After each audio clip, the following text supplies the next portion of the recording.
Miss Bel Mariano, abay new projects unlock with Daniel Padilla. Mukhang tatapatan ang tinatawag na katdon. Ano nga ba ang nakapaloob sa balitang ito? But before that, if you haven't subscribed yet to my YouTube channel, please don't forget to like, share, and subscribe at i-hit mo na rin ang notification bell for more showbiz updates. Bago tayo of course magpatuloy sa ating updates for today's video, nais ko pong pasalamatan kayo for always watching and trusting this channel. Thank you so much sa inyong panonood. And for today's video, ay hayaan yung ihatid ko po sa inyo ang ilan sa mga news kung saan personal na pumunta na ang Kapamilya TV host na si Mr. Robby Domingo sa tanggapan ng National Bureau of Investigation nitong Huwebes ng Feb 27 at ibinahagi ng host ang kanyang mga larawan na kuha habang siya ay bumisita sa naturang ahensya. Accountability, panimula ni Mr. Robby sa kanyang post. Pagpapatuloy niya, I visited the NBI today and met with Chief Bomediano and Attorney Tukay. Thank you for answering all my questions. Ibinahagi naman ni Robby ang kanyang mga natutunan sa kanya naging panayam kina Chief Bomediano and Attorney Tukay. You can file a complaint against any government agency, especially if your safety is at risk. It's free to file. Always take screenshot of your complaint and the URL. Even if it is deleted, the digital trace is still there. If someone deletes it, it could show intent. Whether it's a troll or not, there's a real person behind the screen and they are still responsible for their action, sabi ni Robby.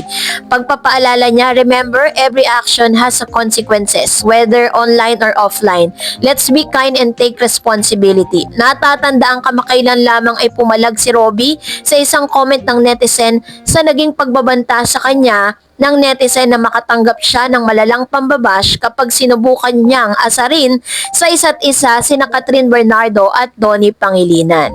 So kung saan tinagpa ang pangalan ni Robby at ganito ang sinabi, I am Robby Domingo, ay subukan mo lang na i-match si Donnie at Bernadette Cocat. Ready ang solid supporters na si Bel Mariano na i-bash ka mula ulo hanggang paa. Huwag mong itolerate yung kalandian ng peste mong kaibigan. Chika ng isang netizen. Magkakasama kasi sina Robby, Donnie at Kat sa bagong season ng Pilipinas Got Talent. Sagot niya sa netizen, can I consider this as a threat? Can I take a legal action against this? I don't tolerate this behavior. Samantalong burado na ang naturang komento ng netizen. Sa comment section ng kanyang NBA post ay may pahabol pa si Robby. By the way, I didn't delete the comment and the troll made. It was him and or her who removed it from comment section, thus deleting the whole thread. Also, it may become additional proof of intent because of malice. So, dahil po dito, talagang pinag-usapan ng todo po ito ngayon, Pero, isa sa mga magandang ginawa nga ni Miss Bel is, parang nag-message po siya kay Robby. And, she make it a point na talagang hindi niya po tinatolerate yung ganong klase ng behavior ng kanyang mga fan. Sinabi niya na hindi niya totoong Don Bel fans yun.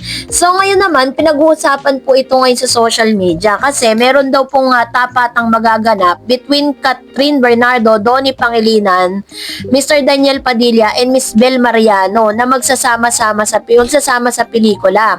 Sabi ng ilang online word, nagbubunyi sa online word nitong Miyerkules ang solid fan si Daniel Padilla kasi pinagpipiestahan nga sa social media ang photo ng aktor kasama ang kapamilya bigwigs na si Cory Bidanes at Mr. Carlo Katigbak. Nang ibig sabihin, meron po silang nilulutong movie for Daniel. Napakalakas ng ugong-ugong na muling gagawa ng pelikula si Daniel sa Star Cinema kasamang iba pang malalaking artista. Kalat na nga sa ex na isa raw sa magiging co-star ni Dij ay si Miss Bel Mariano.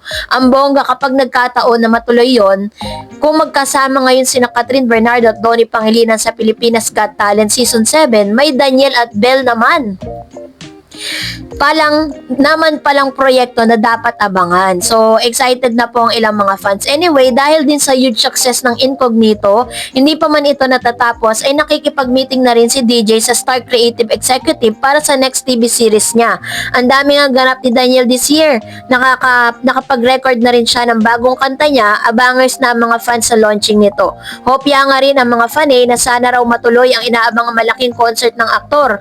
Nabitin kasi ang mga fans sa mini concert at show na ginawa niya last year. So, ibig sabihin po, meron pong pinupush. Kaya pala itong si Miss Bel Mariano, nakipagkita po kay Direk Cathy Garcia Sampana sapagkat gagawa po sila ng movie under Star Cinema. So, bali, ang sabi po ng ilang mga fan no, parang sinasabi nila na nagkakaroon daw ng tapatan. Actually po, gusto ko lang po linawin kasi parang ang pangit lang ng connotation na itong si Miss Catherine ay pinapartner kay Donnie dito po sa Pilipinas Got Talent. Hindi po sila love team doon. Mga judge po sila doon, hurado. At hindi po sila doon maglalambingan. Hindi po sila doon na kung ano man yung ginagawa ng isang love team. Sila po ay mga hurado doon at ano po yun, talent search po siya. At alam natin si Mr. Donnie Pangilinan nung matapos siyang mapanood sa It's Showtime, talaga namang hilangaan po siya kung paano po siya magsalita, no? Kung paano niya bigyan ng komento yung mga sumasali dun sa contest sa It's Showtime. Kaya napansin siya ng ABS-CBN at sa kanya nga ibinigay ang talagang masasabi nating prestigious talent search ng ABS-CBN. So, ibig sabihin, wala pong katotohanan na magkakaroon ng tapatan, no? Hindi porket magkasama si Catherine at saka si Mr. Donnie Pangilinan, ship na. Actually, dahil po sa pangyayari niya, kasi binibigla niyo yung mga netizen, yung mga fans Kaya tuloy, may nagalit na fans, kahit naman talaga sino. Ang mali lang nung isang fan na yon na sinasabing idinamanda nitong si Mr. Robby Domingo is parang parang pinagbabantaan niya si Robby, which is mali. Ito pong country natin, this is a free country. So, lahat po tayo may sari-sariling opinion, may kanya-kanya tayong say sa lahat ng mga issues sa Pilipinas, maging sa mga public figure like artista, pero wala po tayong karapatan para po insultohin, mang-insulto ng tao, maglibak ng tao, at the same time, mambanta ng buhay ng isang tao. So, yun naman po yung mga restrictions. Sabi nga, if there's a rule, there's an exemption. So, yun po yung sinatawag na ganun.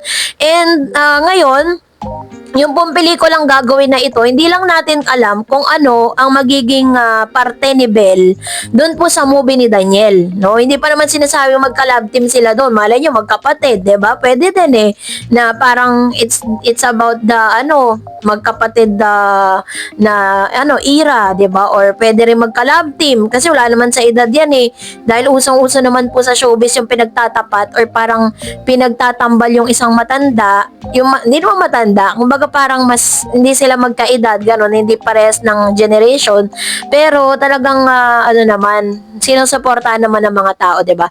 What is good thing about this is that Bel Mariano and Donnie Pangilinan is talagang intact sila. Kahit sino pa i-partner sa kanila, hindi na po mawawala or kumbaga hindi na mabubura sa kamalayan ng maraming Pilipino na may Don Bel, 'di ba? Na hindi po 'yan mawawala sa puso ng mga Don Bel.